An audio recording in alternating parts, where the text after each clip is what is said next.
Not to show myself.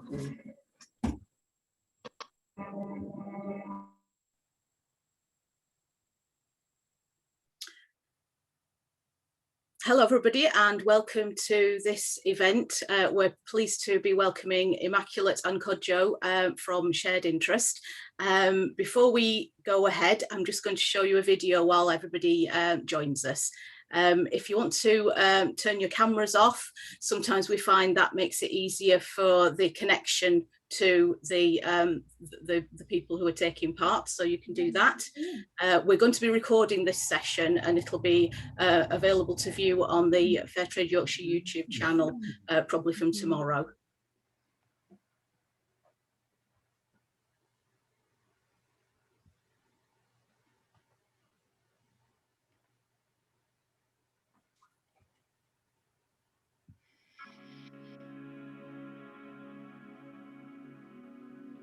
Where I grew up, girls were expected to collect water, clean and mind the hearth, while boys went to school. I grew older and was married to a man who did not work. His family, now my family, had no money. In this new family, I faced physical, sexual and emotional abuse. I felt I had no options. The only places I could find work did not pay well enough to support my family or send my children to school. The conditions were bad, the hours long, and the manager knew we had nowhere else to go. One day, my neighbor told me that she found a new job. She said she was learning new skills and earning a good wage. She invited me to visit her work. The workshop was a busy place with lots of things being made. It was a different world. The manager said that I could work there too.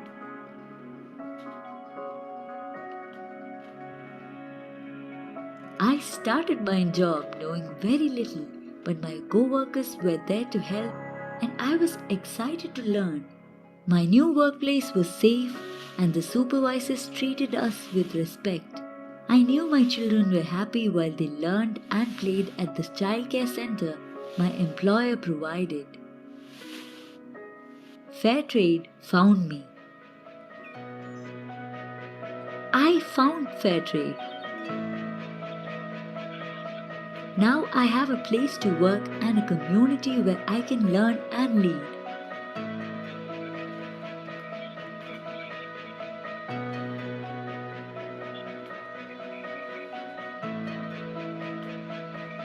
I work, I earn, I lead, I mentor. I now earn enough to support my family and help my parents. We're helping women and men work together as equals while earning a better life. We have equal work for equal pay, a safe workplace, healthcare, childcare, opportunity and a better future ahead. We are Fairtrade.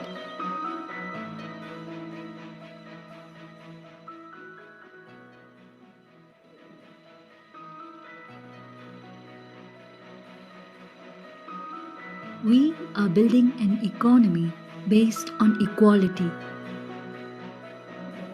A strong, stable, safe, sustainable economy. A fair trade economy.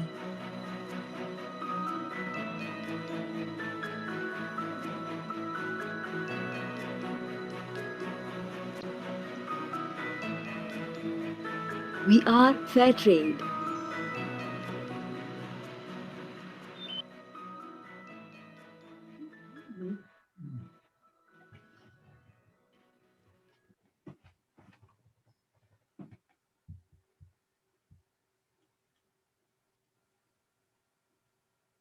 So that was a video produced for International Women's Day a couple of years ago by the WFTO, the World Fair Trade Organization. One of the reasons we showed it today was because Shared Interest is a member of the WFTO, but also because this event is part of the International Women's Week Festival, which is going on in York next week. So this is one of the first events that we have there. One of the focuses that we're going to have today is on women's empowerment and on the fantastic work that Fairtrade is doing to empower women, both in East Africa and in West Africa. So I'm going to introduce you now to Immaculate Ochieno, who is the Shared Interest Lending Manager for East Africa. She's been doing that since May 2019. And previous to that, she's worked locally, various places, and also with the Standard Chartered Bank in Kenya. So Immaculate's going to talk about some of the producers who've benefited from shared interest lending in East Africa. You might want to switch it to speaker view so that you get a better idea, because she's going to be sharing a screen.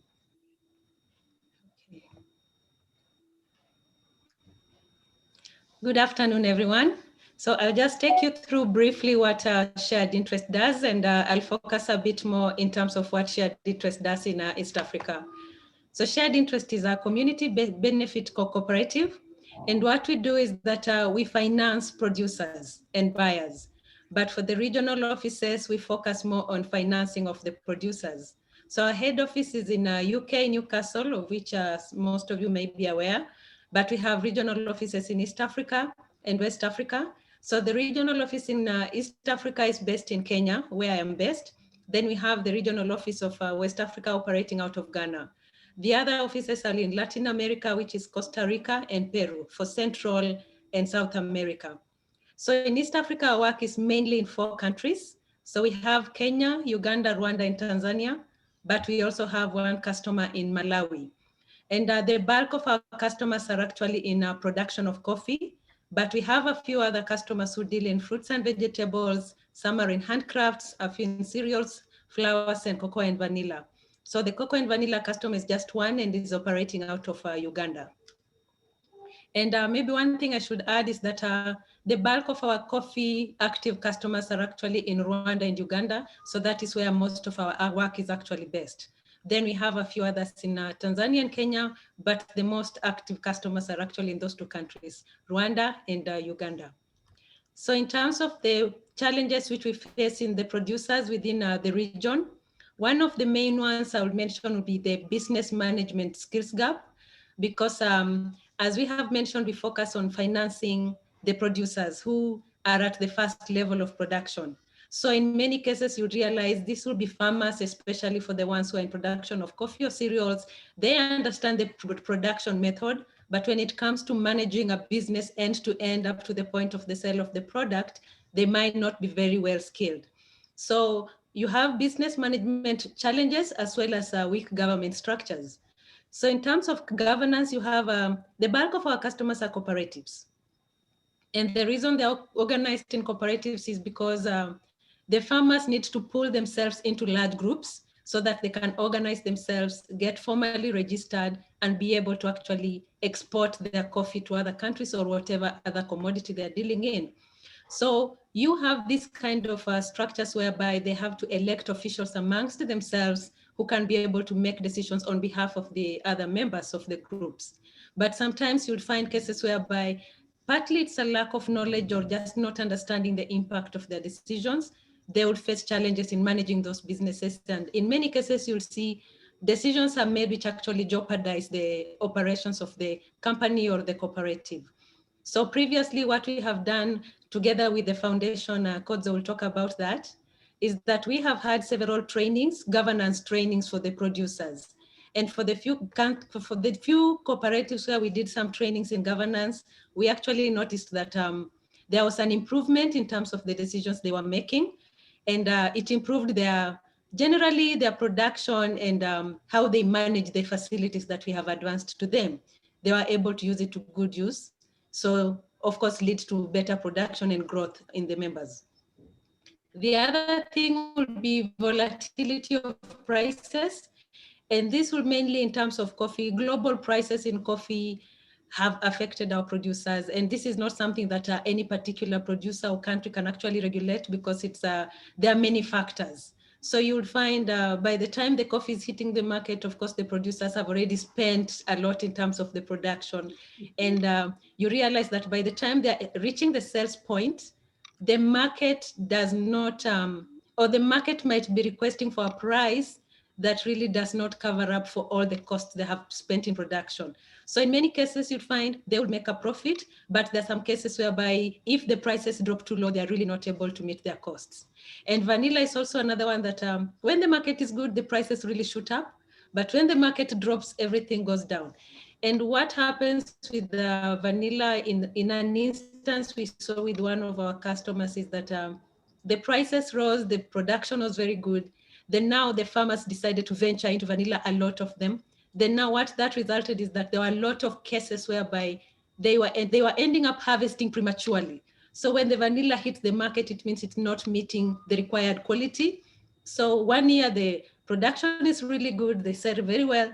But because of that, the following year, you start getting challenges of quality, they're harvesting prematurely, then of course the market actually just drops. And in that particular year, I think 2-3 years ago, vanilla from Uganda actually dropped very much because buyers started avoiding.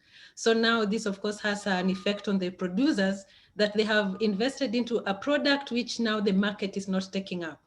So what happens is that these cooperatives now have to venture into programs where they can educate their members, educate them in terms of the quality of produce, in terms of production mechanisms, how they can handle climate change mitigation. So how they approach this is that they would apply for grants from different organizations, and the grants are able to come up with the training programs using other technical advisory mechanisms or other let me say advisory organizations which offer grants that can handle that kind of situation. So you have different organizations doing training, not just on production and climate, but just how the members can improve their own quality of life in terms of income generation, in terms of climate mitigation, and using technology to work on the climate changes which are affecting them in different areas of their activities. So the challenges are there, but different producers are coming up with different ways of trying to handle that as well. Then when it comes to the COVID challenges, of course, this one affected a lot of producers. So like last year, what happened, we had a lot of production. The customers had already produced the coffee. I'll focus a lot on coffee because that's the bulk of our customers in terms of production. They had already produced the coffee and had harvested. But now when it came to sell, the lockdown globally was already in force. So they had the coffee, but they cannot ship. Or the few who had already the coffee in the farm, the lockdown meant that they were not able to harvest the coffee in time, or they have already harvested, but they cannot move it from their point of location to the port. So an example is like Uganda and Rwanda, both of them are landlocked countries. So for them to ship the coffee, they would have to rely on either the port in Kenya or the port in Dar es Salaam in Tanzania. So that was a challenge, which means, of course, there were additional costs because it meant that the producers would have to spend more money to actually move the coffee since they have to get a government permission and have the product coded as an essential service because it's a food commodity. But you see, previously, that is not money they would have spent. And then on the other, some of the handcrafts, actually all the handcraft producers were heavily affected because when COVID happened, there was lockdown, employers were freezing employment or slashing down in terms of the wages. So what happened is that on the global market, people were focusing more on meeting the basic necessities. So because handcraft goods tend to be mostly either luxury or just gift items, they tend to take a backseat. So the bulk of them were not able to sell, and a number of them were relying on tourism. So you can imagine, of course, when the lockdown happens, all the airports are closed down, there is no travel, there are no tourists visiting whichever country. It means a portion, quite a large portion of their target market is actually not available to them anymore. And then when it comes to the fresh flowers, there is one of our customers actually told us that during the first month of lockdown in Kenya, they had to destroy a lot of flowers because these are fresh flowers which are harvested and they're en route to the airport to be exported immediately. So because there was a lockdown for those number of months, they made quite a lot of losses. And they had to switch to the long-term flowers instead of the short-term, which were going for 2-3 months. So the recovery period for these kind of businesses had a large impact on the producers. So even though coffee is not a perishable product, they were affected in terms of the total costs that they would need to actually produce and take the commodity up to the buyer. But one of the things you'll say is that they incurred more in terms of the shipping costs because the shipping vessels were reduced. It means they would have to, previously they would agree in terms of how they are going to transfer the commodity through the shipping lines. But now because of the shortage, I think even the shipping lines were changing the modalities in how the payments should be made. So some of them will say, when you bring your commodity, you have to agree on spot what price you're going to pay. And in some cases, I think some buyers would look at it and see, if they're going to pay on spot instead of agreeing in advance, there was a possibility they might not be able to recover their costs. So quite a number of customers were not able to sell their coffee in time, or it affected the number of orders they were going to sell. And the eventual case, what happened is that there were delayed contracts, delayed buyers, delayed orders. They were not able to agree in time how soon they can be able to ship the coffee. So right now, things have opened up a bit. The buyers have started sending out orders, and we see an improvement compared to last year. So right now, things I would say are looking hopeful, especially on the coffee side. The handcraft business, because the tourism is still taking a bit of a while, it might take a bit of some time. And the general challenge I would say that our producers face is especially on cash flows. And this is tagged in a bit to the business management gap that I mentioned earlier, because by the time you are financed, of course, you have to look like, you have to provide your financials and see that you're maintaining your records in order. So sometimes we would actually talk to a producer and see, yes, they meet the need, and the production volumes and the financials or the amount of financing that's going through the business can actually be able to service a debt, but they have not structured their business properly. So it's like you're trying to manage a business, but you do not know how to tie a seasonal commodity and get a financing from a financier and be able to manage your business as well. So we've had cases where a customer is working on a product, then they get short-term financing, but they put it on a long-term investment plot. So for example, somebody would say, give me working capital, and then they divert the money into a construction project, of which, of course, the construction project will take a while before they can recoup the cost, which then affects our repayments. So some of these challenges, when we talk to them, when we interact with them, we try to educate them. But even the governance trainings that we have done previously go a lot into helping how the customer does it. But the way we interact with them and the kind of information we ask from them, it has assisted some of them. Just, it's not an immediate thing, but I will say gradually, there is some improvement that you can observe from a customer right from, in 2-3 years time. You can see that there is some progress that the customers are making just by the interaction and the guidance that you give, especially in terms of record keeping. So in terms of I had a bit on the contribution and the impact on the women and sometimes for the women. I would say for most of the customers we deal with, to a certain degree over time, right now we can say there is equal opportunity for women, because most of them, you'll have at least some representation of women on the board and also at the management level, which right now I would say is an improvement compared to how things used to be previously. And in coffee production, quite a lot of them during the harvest season, like currently Rwanda is having the harvest season, they would employ a lot of women. So we would say they actually at least offer some sort of employment.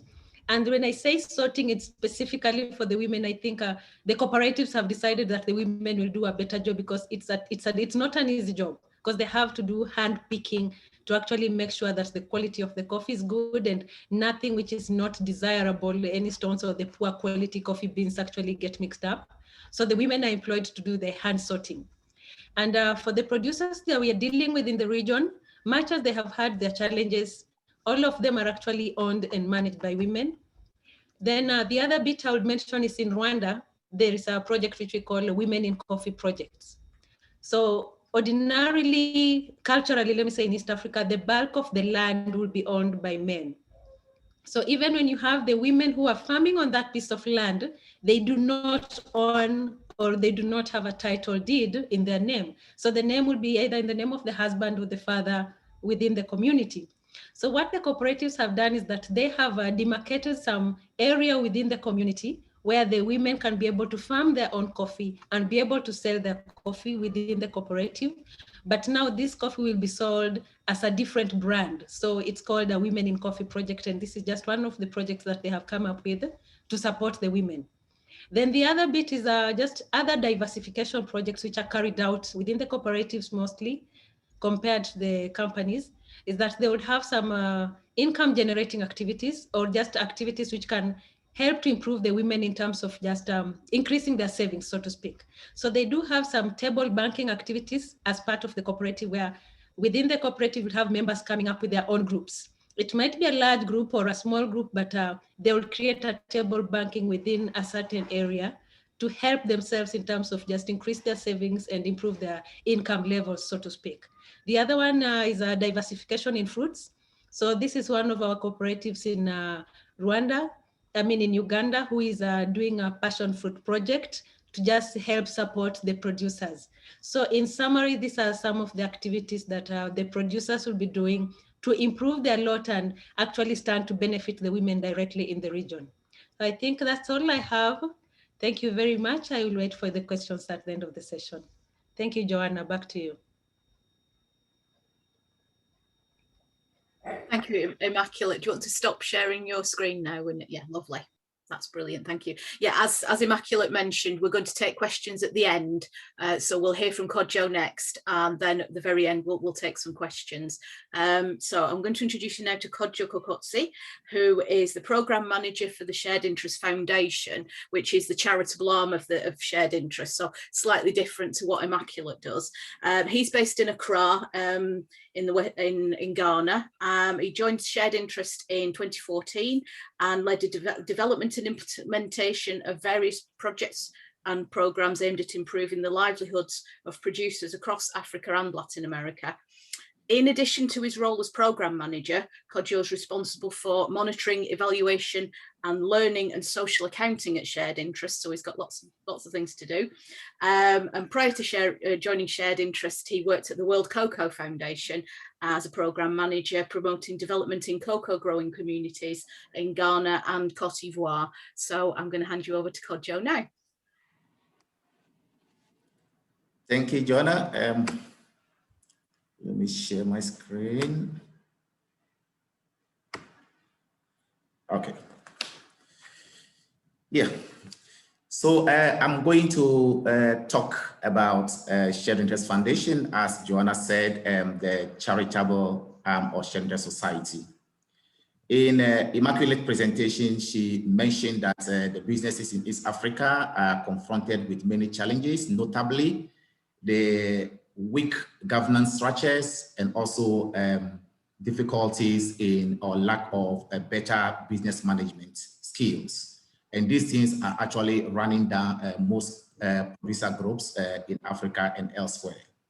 So the Shared Interest Foundation was established in 2004 to support smallholder producer groups across Africa and Latin America to build stronger, resilient and sustainable businesses as a way of helping them to lift themselves out of poverty.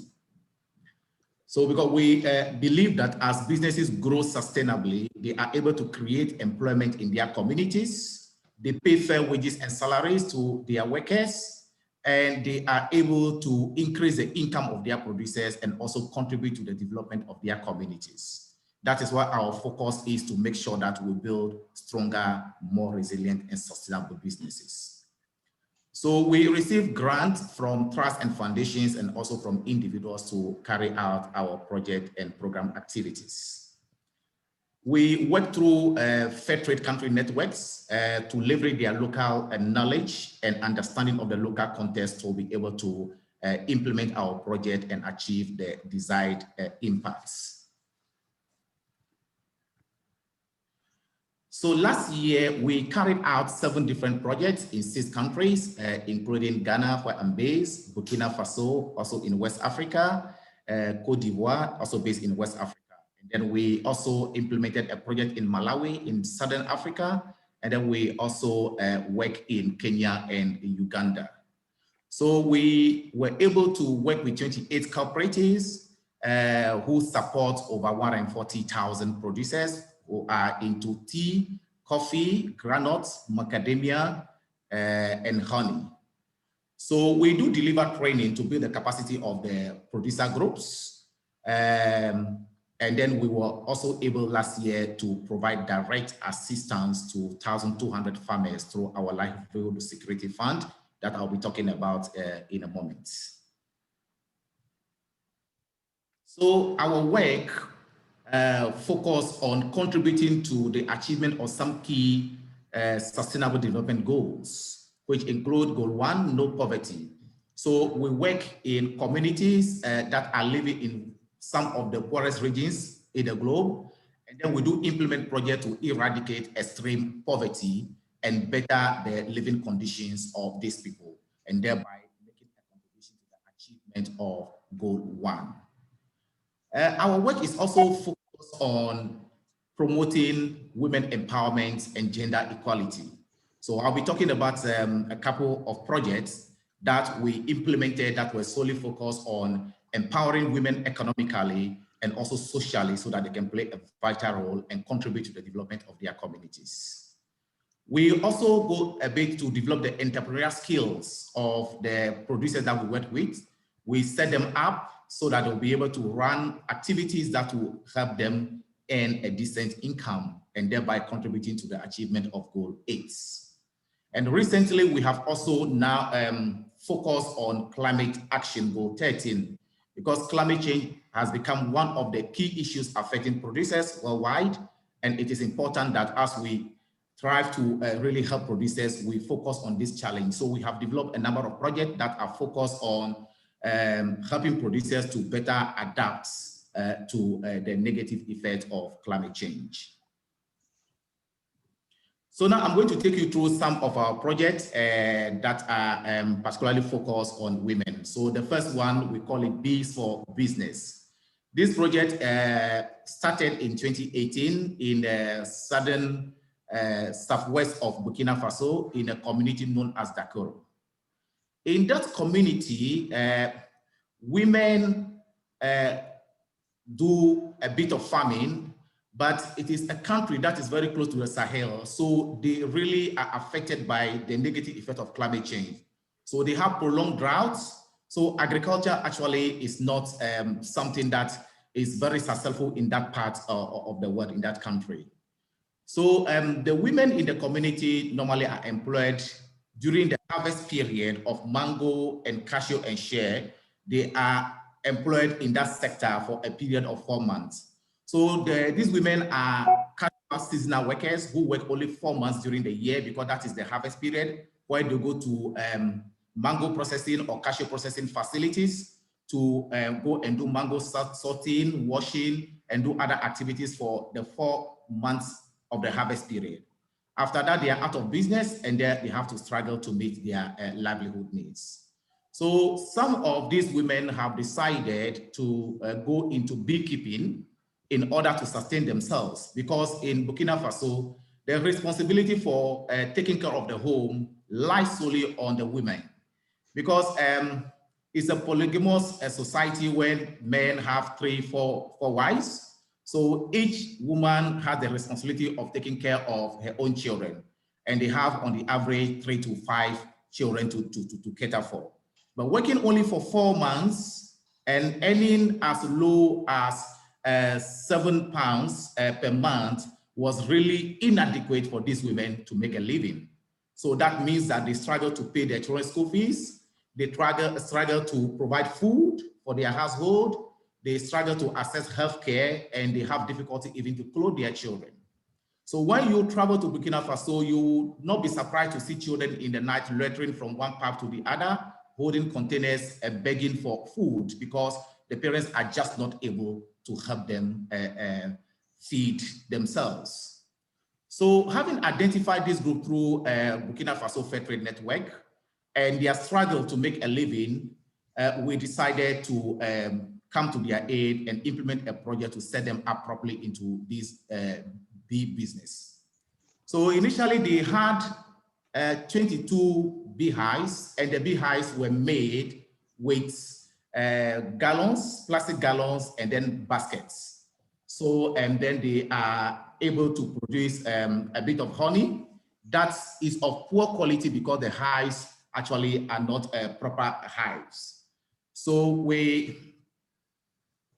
These are the women I'm talking about here in the picture. They are 50 in number. Initially, there were 25 women having 22 traditional beehives, and they were trying to produce honey that they were selling, about 300 liters of honey that was being sold on the local market to make some income to support themselves. And each year they have to destroy the gallons and the baskets to harvest the honey because they were not properly built. And then they have to start all over again. And they were not able to really export the honey or make it really a real commercial activity because of the quality of the beehives, and also because they do not have the capacity to do a professional beekeeping and produce high quality honey. So having identified them and understood their plight and situation, we increased the number from 25 to 50 because there were many in the village. And these 50 women, we provided them with 250 modern beehives to support them to go into beekeeping. Apart from providing them with the beehives, we also provided them training in modern beekeeping technology. You'll see that the hive that we have provided could last up to 15 years as against the traditional hive that they were using that has a lifespan of just a year. And the quality of honey that is produced through these beehives is of high standard, so they are able to export the honey through middlemen locally. So this is a practical demonstration of beehive management, how to attract the bees, how to handle them, how to harvest. So they had both the theory and the practical training on beekeeping. And we also provide them with protective equipment. So when they go into the forest to harvest, they are not really stung by the bees. And then we give them all the necessary equipment so that they can do the processing of the honey to bring it to the required quality. These women were very happy. And apart from that, we also provided them some training in agribusiness management so that they can manage the beekeeping activity as a professional business that can really, from which they can make a decent income. And that has actually happened. The women started harvesting honey and now selling it to a local exporter and making an income. So from the income that they've made in the first year, they decided now to further expand their activity. So we got in touch with them and we supported them to go into a second activity so as to still increase their income. So that second activity is organic sesame farming.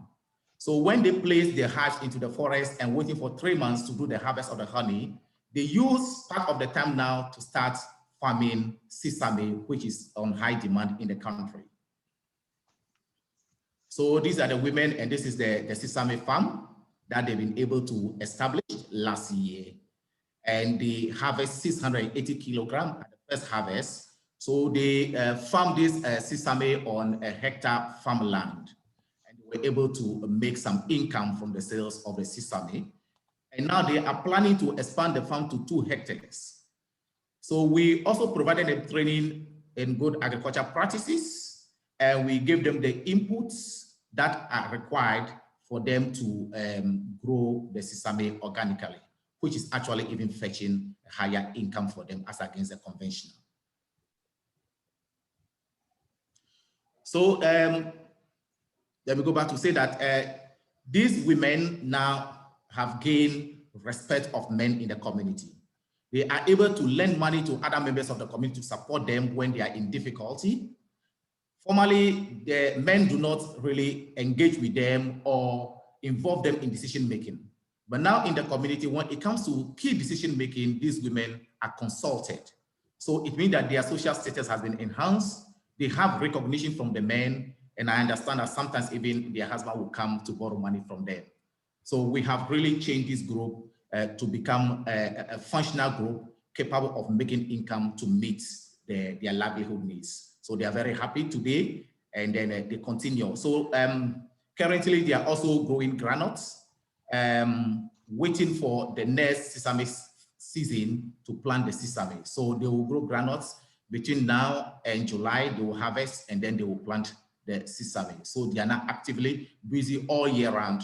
They are no longer working only 4 months in the cashew or mango sector, but they are able to engage themselves in various activities throughout the year. So that is how we have contributed to empower these women and make them also make a contribution to the development of their communities. The success of this project in Dakoro and the lessons learned have really encouraged us that through beekeeping, we can change the story of a community. We can change the plight of a group of people. We can really promote development in a community. So we went for funding to support another 75 women living in a different community, also in the southwestern region of Burkina Faso, to also undertake beekeeping. So these women normally go for illegal mining, which is a dangerous activity in the community, just to make an income or to pay the school fees of their children. They go travel long distances and are alone in the forest digging and are exposed to all hazards. So we decided also to change their story by helping them to also establish a beekeeping activity. So we provided them with 300 beehives, modern beehives, and we trained them in beekeeping technology. We also provided them with PPEs, personal protective equipment, and they recently placed the hives into the forest. The Environmental Protection Agency also has given them a forest reserve, which is far from human activity, so that they can go into organic honey production.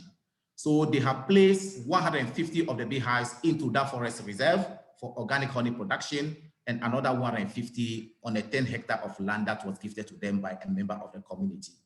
So these women are also looking at the future with so much hope, because they know that they will be able to make an income. And already buyers have started getting involved. They say yes, because of the training they have received and looking at the quality of the hive, they've already placed orders for their honey, which is giving them assurance that yes, they are going to make decent income to resolve all the problems that they are facing. So that was also a practical demonstration during the installation of the hive that you can see in the picture.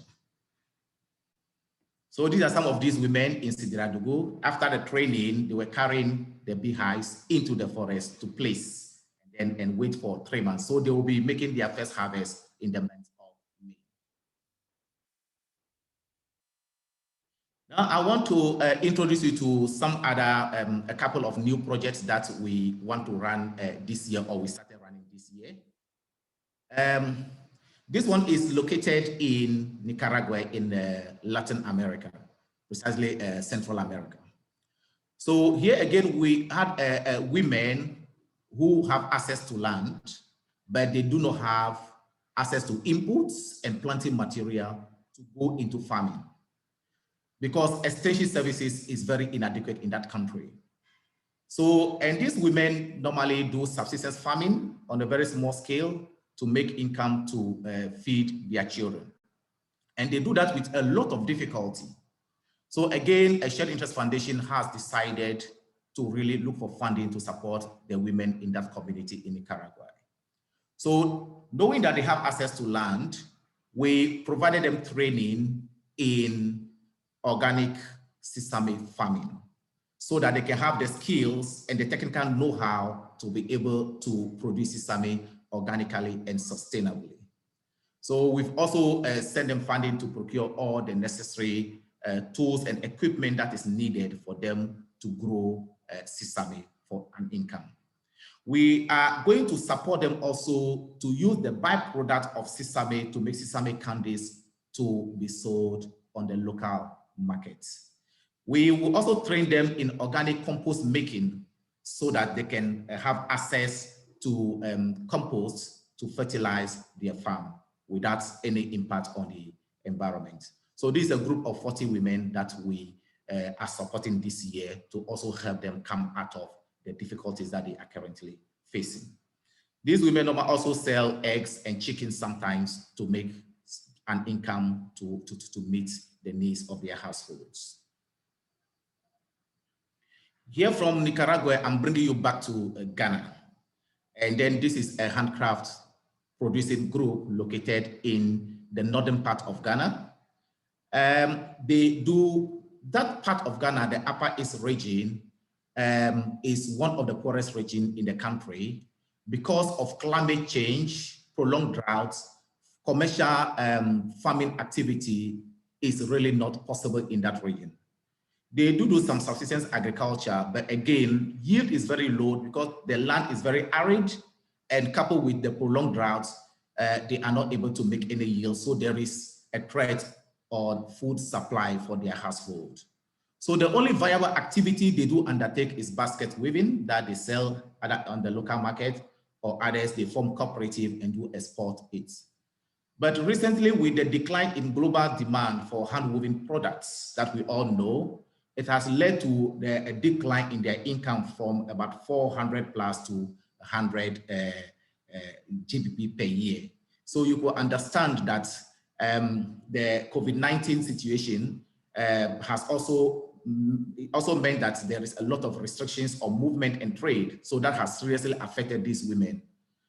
So considering their plights and the difficulty that they are already going through, we set up a new project to help these women.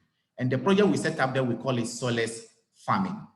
So we have recruited 120 of these women. And so we cannot leave them in their current situation. We could do something to also change their plight and their story. So these women will be provided with boxes, and they are going to use locally available materials in place of soil to fill the boxes and grow vegetables that they will sell in the community on the local markets. So this locally available material consists of rice husks, sawdust, and then manure that they will use to fill the box. And these materials have the ability to retain water and release nutrients to the plants. And it does not require a large land space, so they could even do it from home or anywhere. And it is less stressful, and the issue of a prolonged drought, because it does not require a lot of water, they are able to water the crops with just a little amount of water and the crop do well.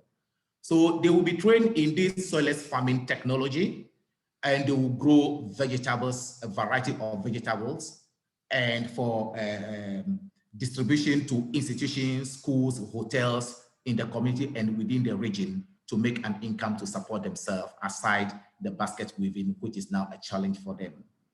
So we launched this project just a couple of weeks ago. The women are very enthusiastic and are also looking at the future with so much smile because they know that their story is going to be different through this soilless farming activity. Now I will move to Livelihood Security Fund. Our Livelihood Security Fund is an idea actually that came from the fact that the producer groups that we support sometimes are affected by shocks, be it a natural disaster, it could be political in nature, it could be health related, it could be social crisis. In any case, this shock affect the ability of the producer to continue with his farming activities. And this could be very disruptive to the supply chain.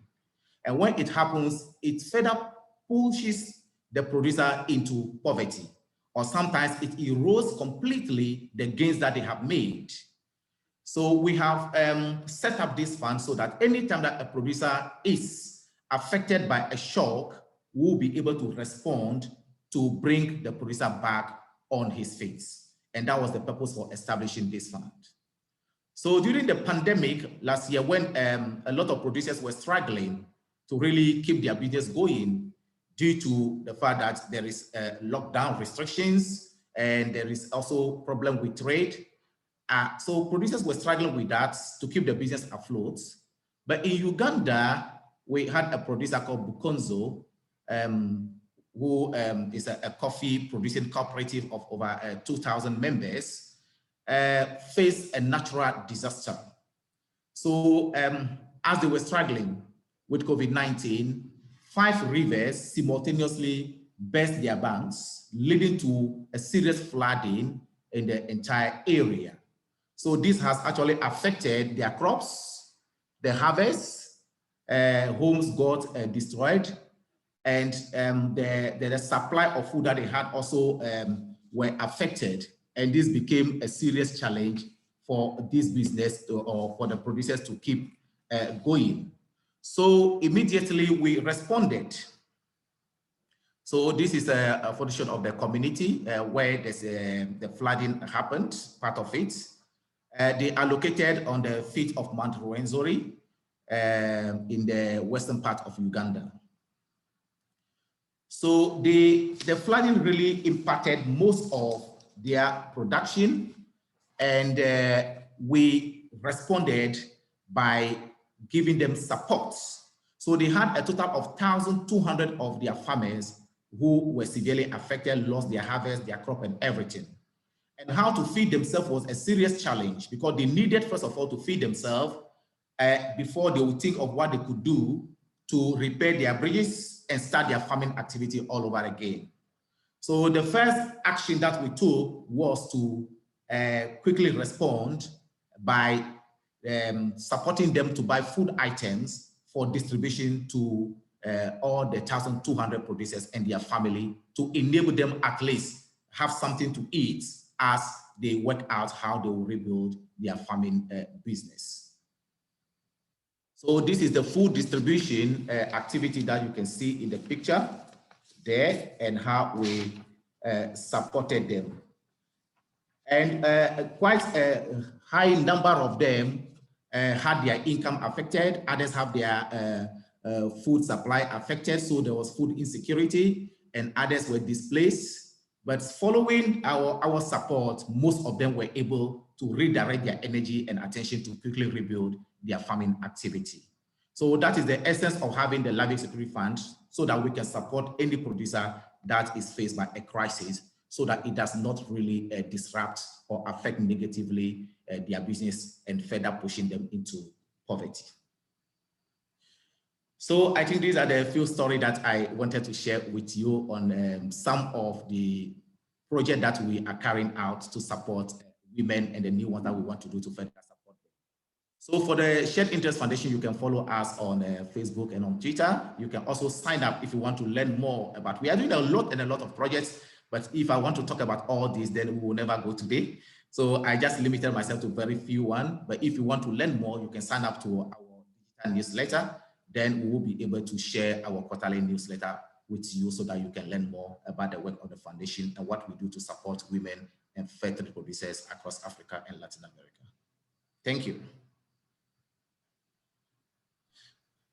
Over to you, Joanna. Thanks, Kodzo. That's great. Do you want to stop sharing your screen now? And then we can move to some questions. Yeah, so basically, if you've got a question for either Immaculate or Kodzo or both, then either pop it in the chat or put your hand up and I can call on you to ask the question. So I think I'm going to start. The theme of this year's Fairtrade Fortnight is Choose the World You Want. So I'm just going to ask you both, if you could choose the world you want, what would it look like?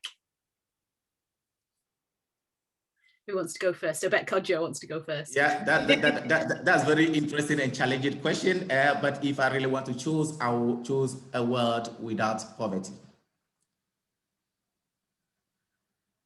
So how do we achieve that? What does that look like? Yeah, a world without poverty is a world where everybody is being paid a fair price for his labor.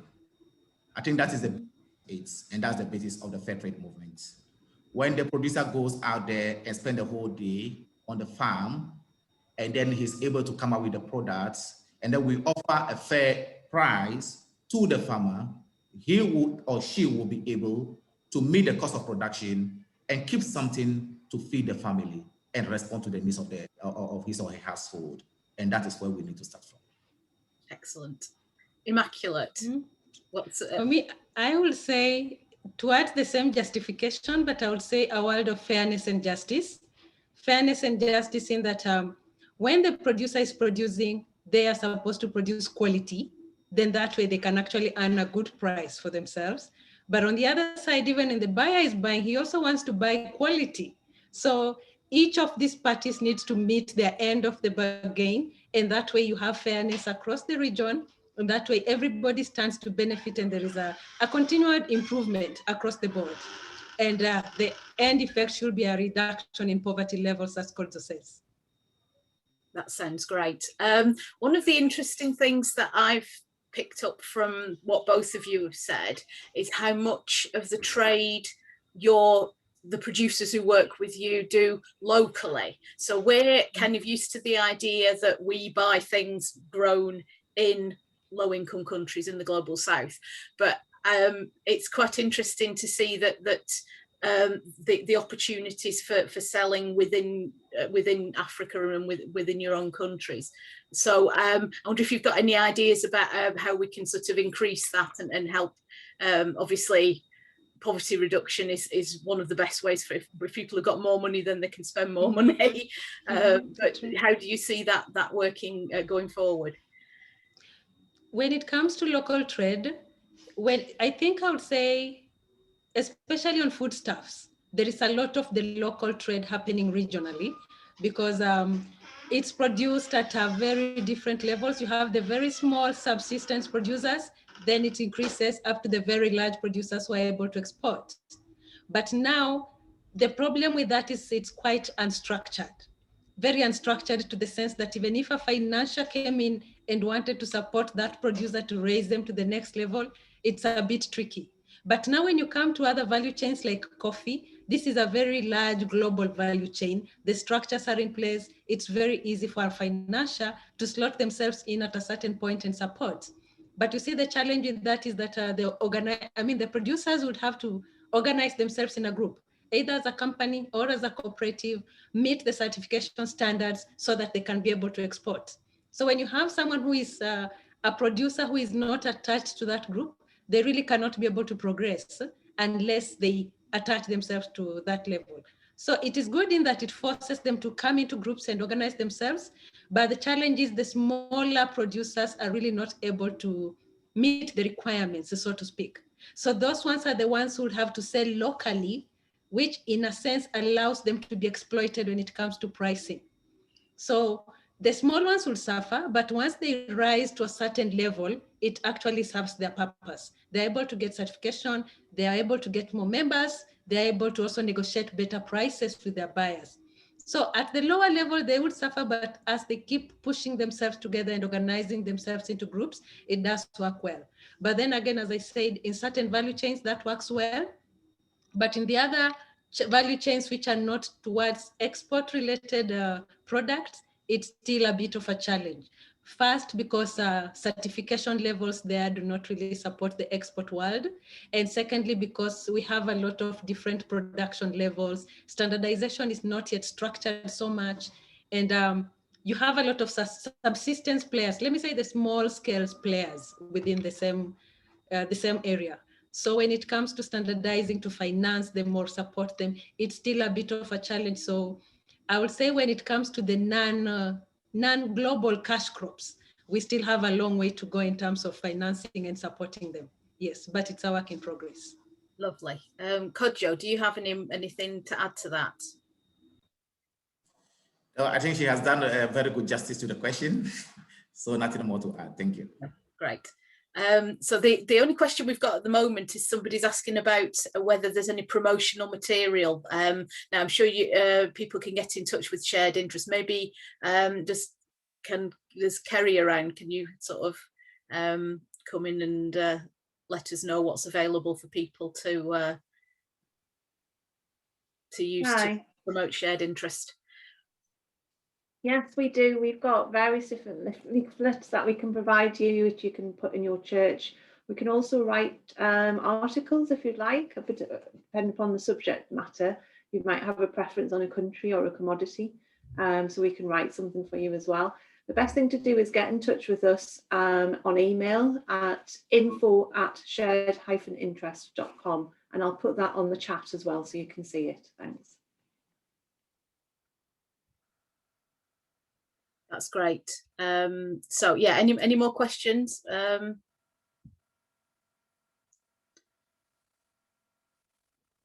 think we've pretty much covered everything. Those were absolutely fantastic presentations, and yeah, I think everything. I think Anita has a question. Somebody had a question there. Oh, Anita.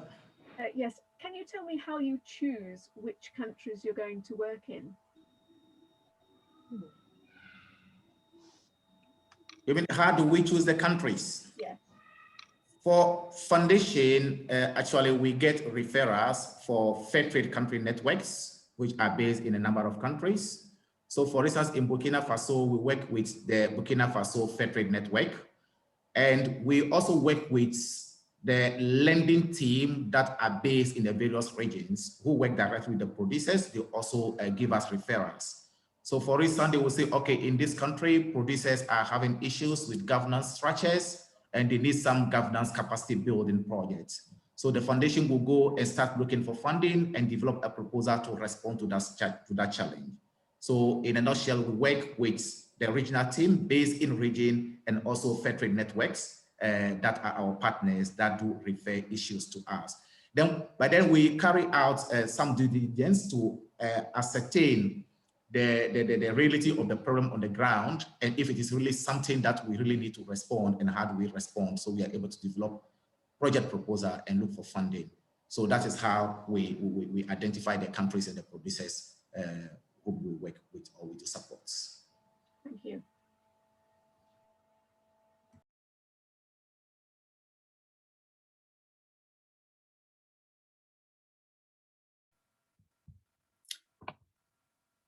Can't see any more questions or anybody wanting to ask anything.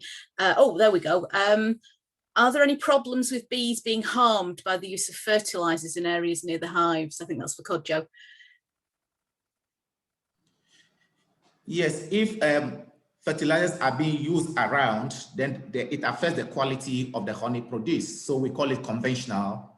So that is why, for instance, in Burkina Faso, we make sure that the forest reserve where the beehives are placed are a bit over 3 miles radius away from any human activity, so as to avoid the bees being affected or harmed by the use of very damaging fertilizer or chemicals. So it's true they could be, but generally the forests are located far away in order to avoid they being affected or impacted by fertilizer or any insecticides.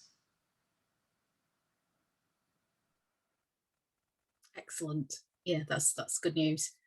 Right, I think we can wrap up now. So thank you very much to Immaculate and to Kodzo for joining us. It's been a really interesting hour. I've certainly learned a lot, and I'm sure a lot of us have. So basically, if you're not already an investor in shared interest and you're in a position where you can, please go over there, open an account. It can be a tiny amount, but it makes such a difference to the producers that they're able to lend to. And then obviously, if you can support the Shared Interest Foundation's work as well, then that's brilliant. And I'm going to finish with another short video from the WFTO, which basically looks at what's been happening over the last year or so. Fairtrade Fortnight's nearly over, but there's still 1 or 2 events coming up, and obviously it's International Women's Day on Monday. So have a look at the events in the Choose the World You Want Festival website, see if there's anything else that you want to go to, and we'll hope to see you all again soon.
Thanks very much.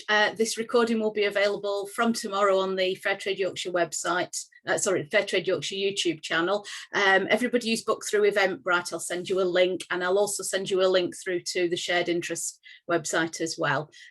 So thank you very much to Immaculate and Kodzo, and to everyone else who's come.